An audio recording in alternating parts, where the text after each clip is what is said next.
At 8:17, an extra $1 billion in city tax revenues could mean new life for programs that were slashed in Mayor Adams' executive budget. That's right. The final stages of budget negotiations will get underway after the holiday weekend between the mayor and the city council.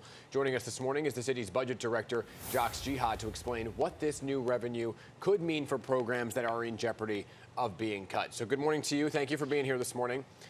Thank you. So let me begin with this discrepancy, this big discrepancy over the better than expected tax revenues, right?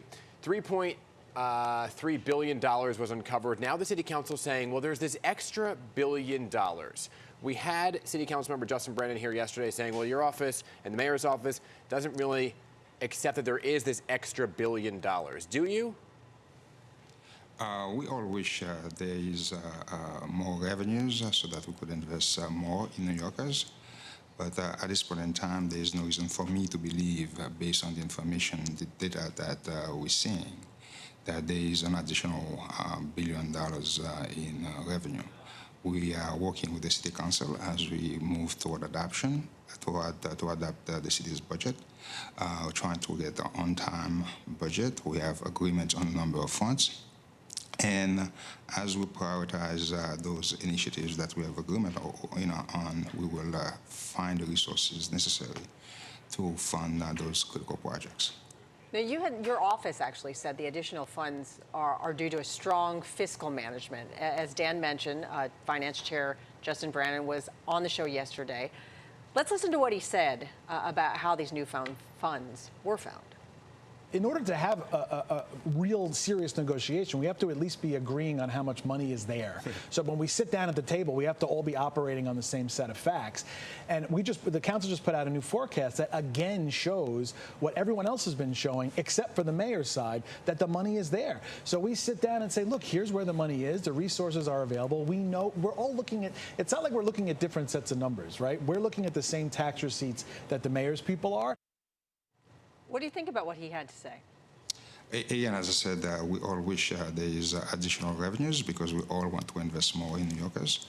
But based on the information, this is his forecast, but based on the information that we have and the information that he also has, right now we're looking at a shortfall of about $200 million compared with our own forecast that we issued last month.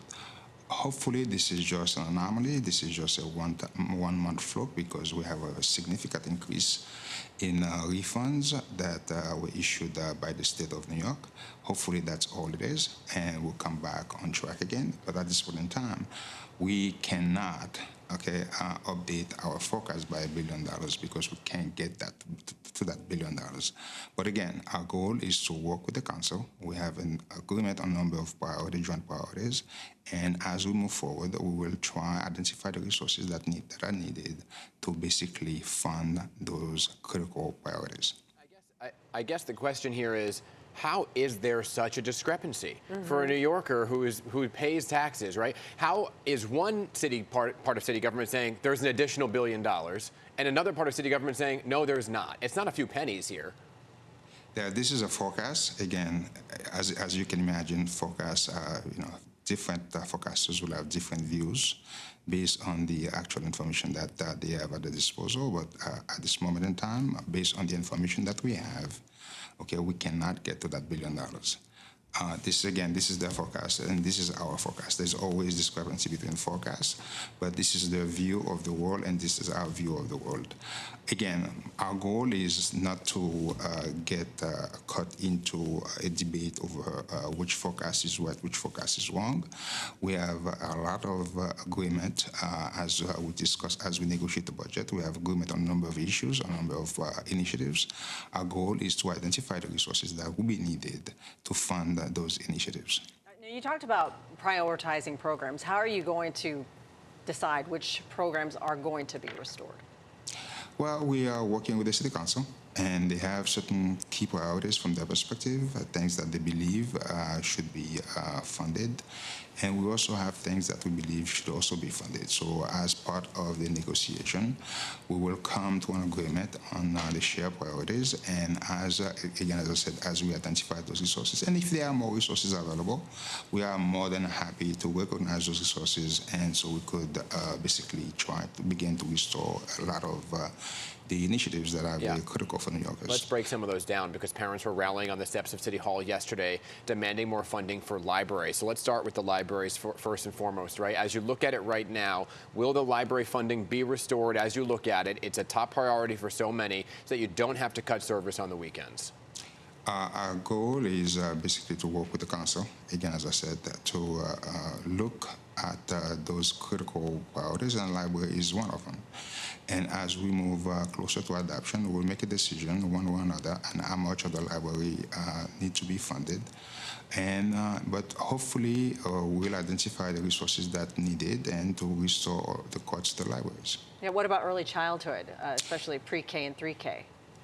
Early childhood education for 3Ks, as you can imagine, this is a program, a project initiative that is very, very, very important to the administration. So important for the administration that, as you know, the large part of that program is funded by federal stimulus tax dollars. So what we did is basically find resources, city resources, because the federal stimulus dollars are going away, and as a result, a big chunk of that program will also go away. So what we've done, what we did is we find resources, city resources, to backfill many of the federal tax dollars that are expiring to make sure that the program continue. So again, as I said, this is a critical program. We know it's very important for New Yorkers, and we are working with the City Council to add resources so that to make sure that everybody, all families in New York knows that we have seats that are available. Currently, we have about 23,000 available seats. Our job is to do a major outreach campaign. We're adding resources, about $5 million to the budget, to do an outreach campaign working with the City Council to target those areas where we have available seats so that family knows that there are seats that are available so they could take advantage of those seats. Yeah, as we know, every child gets a seat, but some families are saying there are no seats available in their specific district. So it's great there are seats in other districts, but they don't have them in theirs. To be continued for sure. Appreciate you being here this morning. Keep us posted on the negotiations, okay? Will do. Thank you very much.